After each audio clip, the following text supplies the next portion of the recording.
Hello दोस्तों, इस video में language English and Hindi practice set paper देखने वाले हैं। यह वीडियो बीपीएससी ट्री 4.0 के लिए अत्यंत आवश्यक है।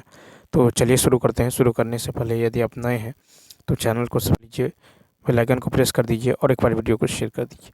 कहता कि read the passage carefully and answer the questions given below. The achievement of science in the 20th century has been very great. Its influence can be felt in every sphere of life, from the small pins and needles to the huge iron sheets and joints. Most of the things we require for our every use come out of factories where scientific principles are utilized for practical ends. अब देखिए question है, the main idea of the passage is, इसका right answer होगा first, the impact of science can be felt in every sphere of life. तो इसका right answer क्या हो जाएगा? फर्स्ट। ठीक है, तो यहाँ पे राइट आंसर हो जाएगा the impact of science can be felt in its very sphere of life. Next दूसरा है, कहता है the mode of approach is, तो दो का होगा सी ऑप्शन, क्या होगा? डिस्क्रिप्टिव। तो देखिए the mode of approach is descriptive. ठीक है, नेक्स्ट है कि what has enabled man to harness the forces of nature to the adventure of mankind. यहाँ पे बी ऑप्शन यानी साइंस। तो देखिए पैसेज में साइंस से जुड़ी बातों पर बल दिया गया, अतः यहाँ साइंस ही लिया जाएगा। ठीक है, तो कहता what has enabled man to harness the forces of nature, तो यहाँ पे क्या होगा? साइंस। नेक्स्ट क्वेश्चन थी, कहता science has proved a great boon four का हो जाएगा ए ऑप्शन यानी मैनकाइंड।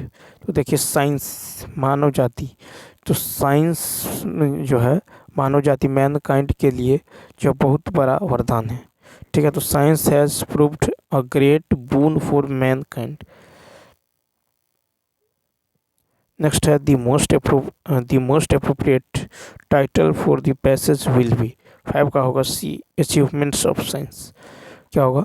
तो यहाँ पे हो जाएगा अचीवमेंट ऑफ साइंस। नेक्स्ट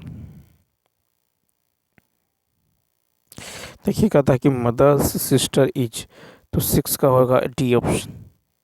क्या होगा? D option. तो देखिए मदर्स सिस्टर इज मौसी और aunt. Next, which of the following is not a part of drawing room, 7 का हो जाएगा डी ऑप्शन। देखिए 7 का हो जाएगा आपको डी ऑप्शन। तो ड्राइंग रूम का भाग वॉशिंग मशीन और चिमनी नहीं है। ठीक है, तो इस प्रकार इसका उत्तर होगा more than one of the above. ठीक है, तो यहाँ पे देखिएगा था कि विच of the following is not a part of drawing room, तो यहाँ पे होगा डी ऑप्शन। ठीक है, नेक्स्ट क्वेश्चन देखिए। नेक्स्ट है कहता fill in the blanks, this is dot umbrella, तो 8 का हो जाएगा B option. An, this is an umbrella, क्या होगा? This is an umbrella. देखिए यहाँ पे गद्यांश है, आधुनिक युग विज्ञान युग नाम से जाना जाता है। आज विज्ञान की उपलब्धि का पताका धरती से आकाश तक फहरा रहा है। उधर विज्ञान की महिमा का प्रचार प्रसार मनुष्य ने विज्ञान के द्वारा प्रकृति को जीत लिया है। मनुष्य ने विज्ञान के द्वारा विद्युत, वाष्प, सौर ऊर्जा और गैस की खोज कर दिगंतरों में अपनी विजय दुदुम्भी बजाकर सारे संसार में एक क्रांतिकारी परिवर्तन ला दिया है। कहता प्रस्तुत गद्यांश का उपयुक्त शीर्षक है, 9 का होगा सी ऑप्शन यानी विज्ञान एक वरदान। नेक्स्ट है विज्ञान की तथ्यात्मक जो है परिभाषा है, 10 का होगा सी यानी क्रमबद्ध, सुसंगठित और प्रयोगात्मक ज्ञान। फिर है कि दिगंतर का अर्थ है, दिगंतर का अर्थ है 11 का हो जाएगा सी ऑप्शन यानी सभी दिशाओं में। ठीक है, तो इसका अर्थ होता है सभी दिशाओं में। नेक्स्ट है धरती से आकाश तक पताका फहराना का अर्थ 12 का होगा बी ऑप्शन, यानी बहुत बड़ी सफलता मिलना। ठीक है, क्या होगा, तो बहुत बड़ी सफलता मिलना। नेक्स्ट गद्यांश के अनुसार विज्ञान ने मानव जीवन में कौन सा मुख्य परिवर्तन लाया है? 13 का होगा बी क्रांतिकारी परिवर्तन। तो गद्यांश में उल्लेख किया गया है कि विज्ञान ने पूरे संसार में एक क्रांतिकारी परिवर्तन ला दिया। नेक्स्ट फिर नेक्स्ट है, कहता है कि पर्वतराज हिमालय कुदरत का अद्भुत सौंदर्य है। दुनिया का विशाल पर्वत हमारे देश के अंतर में एक सजग प्रहरी बनकर लाखों वर्षों से हरे भरे पेड़ों और 5 पावन नदियों को अपनी गोद में लिए मुस्कुराते हुए खड़ा है। सिंधु, गंगा, सतलुज, यमुना, ब्रह्मपुत्र नदियाँ इसी महान पर्वत के सीने को चीरते हुई अलग अलग दिशाओं में बहती हैं। इस पर्वत का विस्तार असम की पूर्वी सीमा से लेकर कश्मीर की पश्चिमी सीमा तक तकरीबन 2000 मील तक है। इसकी चौड़ाई 186 मील तक है। इस चोटी की ऊंचाई 8200 से 9992 फीट तक है। हिमालय से कितनी नदियां बहती हैं? तो सी ऑप्शन 5, हिमालय से 5 नदियां बहती हैं। नेक्स्ट है, कौन सी नदी हिमालय से बहने वाली नदियों में शामिल नहीं है? 15 का हो जाएगा ए ऑप्शन, गोदावरी। तो गोदावरी नदी हिमालय से बहने वाली नदियों में शामिल नहीं है। कहता है कि हिमालय का विस्तार लगभग कितने मील है? 16 का हो जाएगा ए ऑप्शन, 2000। गद्यांश के अनुसार हिमालय की चोटियों की ऊंचाई कितने फीट के बीच है? 17 का ए, 8200 से 9992 फीट। फिर है कि गद्यांश के अनुसार हिमालय किस दिशा में स्थित है? तो बी ऑप्शन, यानी उत्तर में है। तो गद्यांश के अनुसार हिमालय हमारे देश के उत्तर में स्थित है। रिक्त स्थान को भरने के लिए उपयुक्त शब्द का चयन करें। कहता मुझे नैना पर चोरी का खाली स्थान है, संदेह। तो मुझे नैना पर चोरी का संदेह। कहता लड़का आया, इस वाक्य में जो है, इस वाक्य में किस क्रिया काल का बोध करा रही है? तो 20 का हो जाएगा ए ऑप्शन, यानी सामान्य भूत। तो देखिए, लड़का आया इस वाक्य में क्रिया सामान्य भूत का बोध करा रही है। काल क्रिया का रूप है इस जिससे उसके होने अथवा करने के समय तथा उसकी पूर्णतया या अपूर्णता का बोध होता है। जिससे क्रिया के कार्य की समाप्ति का बोध होता है उसे भूतकाल कहते हैं। भूतकाल के 6 भेद है, सामान्य भूत, आशीन भूत, पूर्ण भूत, अपूर्ण भूत, संदिग्ध भूत और हेतु हेतुमत भूत। आंखें फेरना मुहावरे का अर्थ 21 का होगा ए, उपेक्षा करना। आंखें फेरना का अर्थ है उपेक्षा करना। दाता शब्द का स्त्रीलिंग क्या है? 22 का बी, दात्री। तो दाता शब्द का स्त्रीलिंग दात्री होता है। दानी शब्द पुल्लिंग है। ठीक है, तो नेक्स्ट क्वेश्चन देखिए। फिर कहता है कि इनमें से वो सामान्य वर्तमान काल का उदाहरण कौन सा है? सी, यानी वह कोलकाता जाता है। वह कोलकाता जाता है, यह सामान्य वर्तमान काल का उदाहरण है।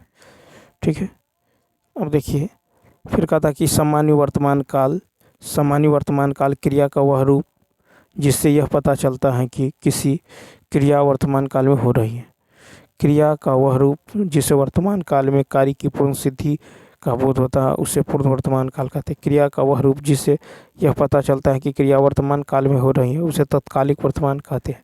संभाव्य वर्तमान काल द्वारा जब वर्तमान काल में कार्य के पूरा होने की संभावना। कहता मोहन एक शालीन लड़का है। इस वाक्य में शालीन शब्द क्या है? 24 का होगा सी, गुणवाचक। तो मोहन एक शालीन लड़का है, इस वाक्य में शालीन शब्द गुणवाचक विशेषण है। अर्थ की दृष्टि से क्रिया विशेषण के 5 भेद हैं।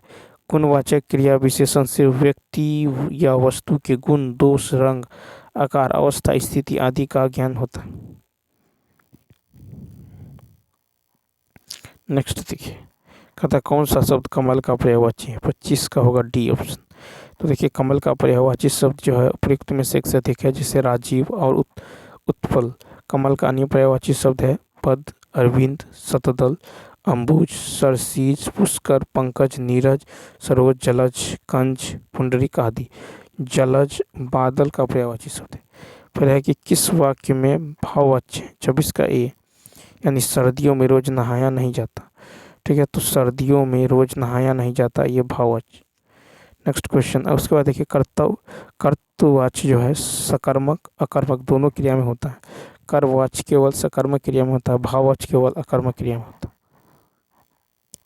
ताकि हम ताजमहल देखने जाएंगे, इस वाक्य में हम सर्वनाम का कौन सा प्रकार है, 27 का सी, पुरुषवाचक। तो देखिए हम ताजमहल देखने जाएंगे, इस वाक्य में हम पुरुषवाचक सर्वनाम है। जिस शब्द का प्रयोग संज्ञा के बदले होता है उसे सर्वनाम कहते हैं। सर्वनाम के 6 भेद है, पुरुषवाचक सर्वनाम, निश्चयवाचक सर्वनाम, अनिश्चयवाचक सर्वनाम, संबंधवाचक सर्वनाम, प्रश्नवाचक सर्वनाम, निजवाचक सर्वनाम।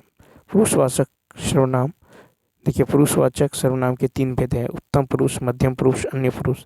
व्यष्टि का विलोम शब्द है समष्टि, व्यष्टि का विलोम है समष्टि। प्रतीचि शब्द प्राची का विपरीतार्थक है, सृष्टि का विलोम है प्रलय। कहता कि कौन सा शब्द वायु का पर्यायवाची है, 29 का सी, अनिल।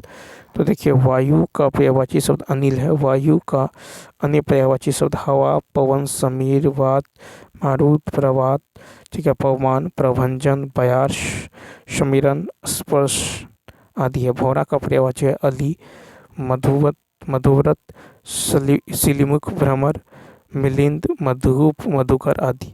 30 नंबर है कि जिस समास में पूर्व पद विशेषण और उत्तर पद विशेष हो वह किस प्रकार का जो समास कहलाता है, 30 का सी, कर्मधारय समास।